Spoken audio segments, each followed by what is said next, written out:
غسل کا طریقہ: جب غسل کا ارادہ کرے تو پہلے استنجا کرے، اور اگر کسی جگہ ظاہری ناپاکی لگی ہو تو اس کو دھو لے، پھر وضو کرے جیسے نماز کے لیے وضو کرتے ہیں۔ اگر پختہ جگہ یا تخت پتھر پر غسل کر رہا ہو تو پاؤں بھی دھو لے، اور اگر کچی جگہ میں غسل کر رہا ہو تو پورا غسل کر کے آخر میں پاؤں دھوئے۔ غسل کے وضو میں کلی کرتے ہوئے خوب خیال کر کے حلق تک پانی لے جائے اور منہ بھر کر کے کلی کرے۔ اگر روزہ نہ ہو تو غرارہ بھی کرے، اور ناک میں جہاں تک نرم جگہ ہے وہاں تک سانس کے ساتھ پانی لے جائے۔ وضو کے بعد تھوڑا سا پانی لے کر سارے بدن کو مل لے۔ اس کے بعد 3 مرتبہ سر پر پانی ڈالے، پھر 3 مرتبہ داہنے کاندھے پر، پھر 3 مرتبہ بائیں کاندھے پر پانی ڈالے، اور ہر جگہ خیال کر کر پانی پہنچائے۔ بال برابر بھی جگہ سوکھی رہ جائے گی تو غسل نہ ہوگا۔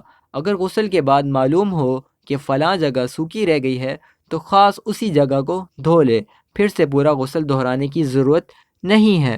فرائض غسل: فرائض غسل 3 ہیں۔ نمبر 1، خوب حلق تک پانی سے منہ بھر کر کلی کرنا۔ نمبر 2، ناک میں سانس کے ساتھ پانی چڑھانا جہاں تک نرم جگہ ہے۔ نمبر 3، تمام بدن پر ایک بار پانی بہانا۔ غسل کی سنتیں: غسل کی 5 سنتیں ہیں۔ نمبر 1، غسل کی نیت کرنا۔ نمبر 2، اولاً ظاہری ناپاکی دور کرنا اور استنجا کرنا۔ نمبر 3، پھر وضو کرنا۔ نمبر 4، بدن کو ملنا۔ نمبر 5، سارے بدن پر 3 بار پانی بہانا۔ مکروہات غسل: غسل کے مکروہات یہ ہیں: نمبر 1، پانی بہت زیادہ گرانا۔ نمبر 2، اتنا کم پانی لینا کہ اچھی طرح غسل نہ کر سکے۔